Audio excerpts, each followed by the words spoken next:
This channel does not promote any violent, harmful, or illegal activities. All content provided by this channel is meant for an educational purpose only. ন্যাজাটের বয়ারমারিতে Shahjahan মামলার অন্যতম সাক্ষী ভোলানাথ ঘোষের গাড়িতে ট্রাকের ধাক্কা। আজ আবারও ঘটনাস্থলে ফরেনসিকের টিম। দেখাবো সেই ছবি আপনাদের। দুর্ঘটনাগ্রস্ত গাড়ি এবং লরির ফরেনসিক পরীক্ষা চলছে। নমুনা সংগ্রহ 5 সদস্যের ফরেনসিক দলের। দেখুন সেই ছবি আরও একবার। ঘটনাস্থলে ফরেনসিকের টিম আজকে আবার পৌঁছেছে। দুর্ঘটনাগ্রস্ত গাড়ি এবং লরির ফরেনসিক পরীক্ষা চলছে। নমুনা সংগ্রহ করছেন 5 সদস্যের ফরেনসিকের দল।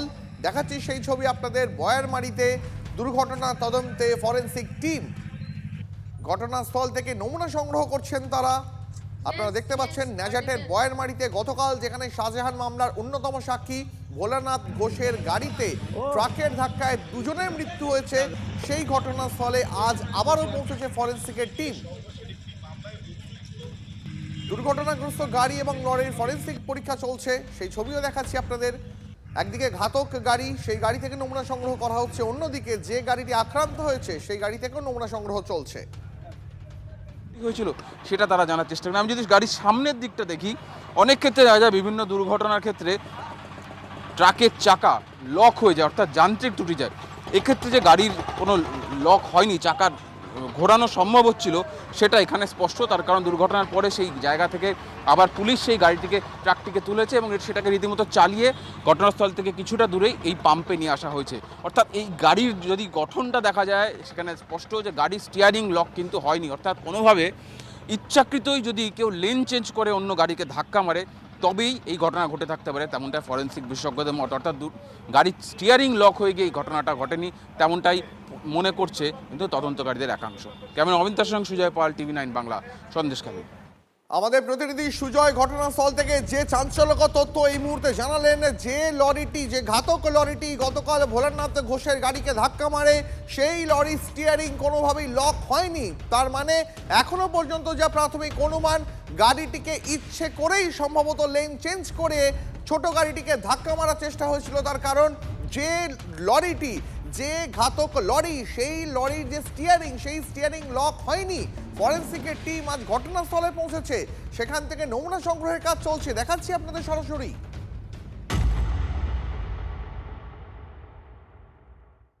ভোলানাথ ঘোষের যে গাড়ি এবং যে ঘাতক লরিটি এই ঘটনা ঘটিয়েছে, সেই জায়গায় আবার এসে পৌঁছেছে ফরেনসিক টিম। এবং আমরা দেখতে পাচ্ছি ফরেনসিক ফিজিক্সের যে বিশেষ টিম, তারা এই মুহূর্তে পরীক্ষা করছে। নেজার থানার পুলিশ রয়েছে। মূলত গাড়ির যে মেকানিক্যাল ফরেনসিক এক্সামিনেশন, সেই এক্সামিনেশন হচ্ছে। এইটাই হচ্ছে সেই ভোলানাথ ঘোষের সেই গাড়ি, নীল রঙের সেই গাড়ি। ভেতর থেকে একদিকে যেমন বায়োলজিক্যাল স্যাম্পল অর্থাৎ রক্তের নমুনা নেওয়া হয়েছে, তার পাশাপাশি এই গাড়িরও সমস্ত বিবরণ তারা নোট করছেন। আমরা দেখতে পাচ্ছি যে ফরেনসিক এক্সপার্ট এখান থেকে স্যাম্পল নিচ্ছেন এবং এই স্যাম্পলগুলিকে প্রত্যেকটা নম্বর আকারে তাদের যে নথি, সেই নথিতে নথিভুক্ত করে নেওয়া হচ্ছে। এবং তার পাশেই, অর্থাৎ ঘটনাস্থল থেকে কিছুটা দূরেই যে পেট্রোল পাম্প, সেখানে আপাতত গাড়িগুলিকে রাখা হয়েছে ফরেনসিক পরীক্ষা করার জন্য। সেই ফরেনসিক পরীক্ষা করার জন্য কিন্তু দেখা হচ্ছে। আমরা দেখতে পাচ্ছি যে ভেতরে এয়ার ব্যাগ খুলেছিল, অর্থাৎ এই গাড়িতে কিন্তু এয়ার ব্যাগ প্রযুক্তিও ছিল। দুর্ঘটনার সঙ্গে সঙ্গে এয়ার ব্যাগও খুলেছিল, কিন্তু সামনে চালকের পাশে যেখানে বসেছিলেন ভোলানাথ ঘোষ, সে কারণেই কিন্তু অনেকটা রক্ষা পেয়েছেন। কিন্তু অন্যদিকে যে এয়ারব্যাগ, সেই এয়ারব্যাগটা খোলা হলেও চালককে কিন্তু বাঁচানো যায়নি। দেখা যাচ্ছে যে এয়ারব্যাগ খুলেছে এবং সেই এয়ারব্যাগ ফেটে গিয়েছে। অর্থাৎ কতটা জোরে ধাক্কা মারলে সেই তার ইম্প্যাক্টে এয়ারব্যাগ খুলেছে এবং সেই এয়ারব্যাগ ফেটে গেছে, সেটা একেবারে স্পষ্ট। কেমন অমিত দাসের সঙ্গে সুজয় পাল, TV9 বাংলা, সন্দেশখালী। যে ছবি আপনাদের দেখাচ্ছিলাম, আজ আবার ঘটনাস্থলে ফরেনসিকের টিম পৌঁছেছে। যে দুর্ঘটনাগ্রস্ত গাড়িটি ভোলানাথ ঘোষের গাড়ি, সেই গাড়ি পরীক্ষা করা হচ্ছে। অন্যদিকে ঘাতক যে লরি, সেই লরিরও ফরেনসিক পরীক্ষা চলছে। নমুনা সংগ্রহ করছেন 5 সদস্যের ফরেনসিক দল, সেই ছবি দেখাচ্ছি আপনাদের। ন্যাজাটের বয়ারমারিতে আজ আবার পৌঁছে গেছে ফরেনসিকের টিম।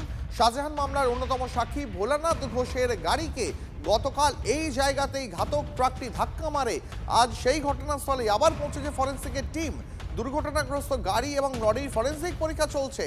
আমাদের প্রতিনিধি সুজয় এই মুহূর্তে একেবারে ঘটনাস্থলে রয়েছে। আমি সরাসরি সুজয়ের কাছে চলে যাব। সুজয়, একটু আগেই যেমনটা তুমি বলছিলে, যে ঘাতক লরি, সেই লরির স্টিয়ারিং কোথাও লক হয়নি।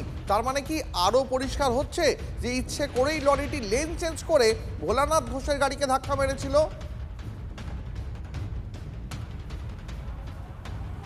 দীপ, আমি ছবিতে একবার প্রথমে ট্রাকের ছবিটা দেখাবো এবং তারপর যে টেকনিক্যাল স্পেসিফিকেশনগুলো সেগুলো একটু দেখানোর চেষ্টা করব। মূলত BS6 প্রযুক্তির এই লরিটা রয়েছে এবং সাধারণত অনেক ক্ষেত্রে আমরা দেখেছি বিভিন্ন দুর্ঘটনায় দাবি করা হয় যে গাড়ির স্টিয়ারিং লক হয়ে গেছিল, অর্থাৎ যান্ত্রিক গোলযোগ। এক্ষেত্রে আমার সহকর্মী অমিতকে বলবো, ঠিক ড্রাইভার আসলে নিচে সামনের চাকা দেখা যাচ্ছে একদম স্টিয়ারিং সোজা রয়েছে, চাকা সোজা রয়েছে। যদি কোনো কারণে ডান দিকে লক হয়ে গিয়ে দুর্ঘটনা ঘটে থাকতো তাহলে পুলিশ যে ঘটনাস্থল থেকে লরিটিকে আবার তুলে নিয়ে এসছে ফরেন্সিক পরীক্ষার জন্য, এটা কখনোই সম্ভব হতো না। বিশেষজ্ঞরা তাই বলছেন, যদি স্টিয়ারিং লক হয়ে গিয়ে থাকে তাহলে সেটিকে স্টিয়ারিং লকটাকে আবার আনলক করতে এবং সেক্ষেত্রে যারা মিস্ত্রি বা ইঞ্জিনিয়ার তাদের সাহায্য নিতে হয়। এক্ষেত্রে কিন্তু খুব সহজেই লরিটিকে তোলা হয়েছে, যেখানে যে জলাশয়ের মধ্যে দুর্ঘটনার পর পড়েছিল ট্রাকটি, এবং তারপর স্টিয়ারিং সোজা করার পর সেটিকে রীতিমতো চালিয়ে নিয়ে এসে ঘটনাস্থলের কিছুটা দূরে পেট্রোল পাম্পে রাখা হয়েছে। মূলত রাখা হয়েছে তদন্তের স্বার্থে, ট্রাকটিকে রাখা হয়েছে। একদম ছবি দিয়ে একটা স্পষ্ট ব্যাখ্যা করা যায় যে কোনোভাবে এই লরির কোনো যান্ত্রিক গোলযোগ বা স্টিয়ারিং লক হয়নি। তাহলে প্রশ্ন, যখন লরিটি সন্দেশখালির দিকে যাচ্ছিল তখন ঠিক উল্টো দিকে লেন চেঞ্জ করে অন্য দিকে চলে গেল কেন? তাহলেই এখানে প্রশ্ন ওঠে ইন্টেনশন, অর্থাৎ ইচ্ছাকৃত কি কোনো কারণে চালক স্টিয়ারিং ঘুরিয়েছিল এবং সেক্ষেত্রে টার্গেট ছিল কি সেই ভোলানাথ ঘোষের সেই গাড়ি, যে গাড়িতে করে তিনি বসিরহাট আদালতে যাচ্ছিলেন। এই ভোলানাথ ঘোষ কিন্তু সিবিআই মামলায় সাক্ষী, ইডির মামলাতেও সাক্ষী। ভোলানাথ ঘোষ কিন্তু ইডির মামলায় অন্যতম সাক্ষী রয়েছে, 9 নম্বর সাক্ষী রয়েছে। এই শাহজাহান শেখের বিরুদ্ধে যে জমি দখলের মামলা তদন্ত করছে ইডি, সেই মামলার সাক্ষী রয়েছে। আমার সহকর্মী অমিতকে বলবো একটুখানি একটু কাছ থেকে যদি ছবিটা তোমাদের একটু দর্শকদের ব্যাখ্যা করার চেষ্টা করব। আমি একটু দেখানোর চেষ্টা করবো, আমার সহকর্মী অমিতকে বলবো একটু কাছে এসে দেখানোর জন্য। যদি তুমি ইম্প্যাক্টটা দেখো, এই যে দাগটা, এই দাগটা দেখলে বুঝতে পারবে যে ঠিক এই সামনের চাকার যে কোনার অংশটা, ট্রাকটা এই জায়গায় ধাক্কা মেরেছে। তার কারণ ইম্প্যাক্ট দেখো, ঘর্ষণের দাগটা কিন্তু সামনে থেকে পেছনের দিকে গিয়েছে। পেছনে যাওয়ার পর এই অংশে আসার পর অমিতকে বলবো, এয়ারব্যাগ ছিল এই ভোলানাথ ঘোষের গাড়িতে, এয়ারব্যাগ ছিল এবং সেই এয়ারব্যাগটি খুলেছিল, খোলার পর ফেটে যায়, যে কারণে চালকের মৃত্যু হয়েছে। এই গাড়ির মধ্যে আটকে থেকে কিন্তু চালকের মৃত্যু হয়েছে। যদি এয়ারব্যাগটা খোলার পর যদি না ফেটে যেত তাহলে কিন্তু তার বাঁচার সম্ভাবনা ছিল। পাশের আসনেই ছিলেন ভোলানাথ ঘোষ, তার এয়ারব্যাগটি ছবিটা দেখো, এয়ারব্যাগটা ইম্প্যাক্টের পর, অর্থাৎ ধাক্কা লাগার পর এয়ারব্যাগটি খুলেছিল, যে কারণে ভোলানাথ ঘোষের কিন্তু ইম্প্যাক্ট বা তার ইনজুরি তেমন একটা গুরুতর নয়, বা তিনি সেই রকম জখম হননি।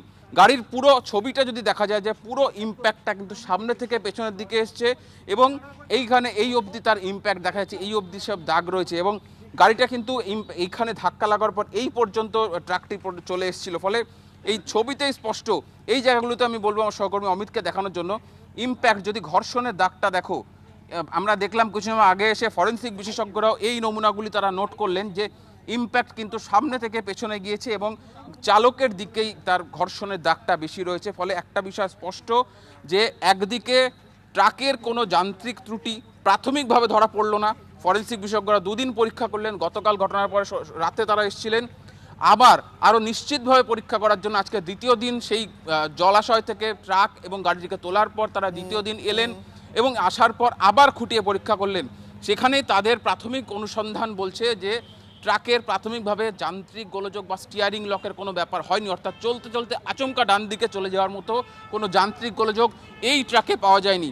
আবার বলি, BS6 প্রযুক্তির ট্রাক 16 চাকার ট্রাক, এই ধরনের ট্রাক কিন্তু বেশ কিছু ক্ষেত্রে যে অটোমেটিক প্রযুক্তি, সেই অটোমেটিক প্রযুক্তির সাহায্যে চলে, সেরকম ঘটনা প্রাথমিকভাবে পাওয়া যায়নি। যদি পাওয়া যেত আবার নজর রাখো। আপাতত ধন্যবাদ তোমাকে।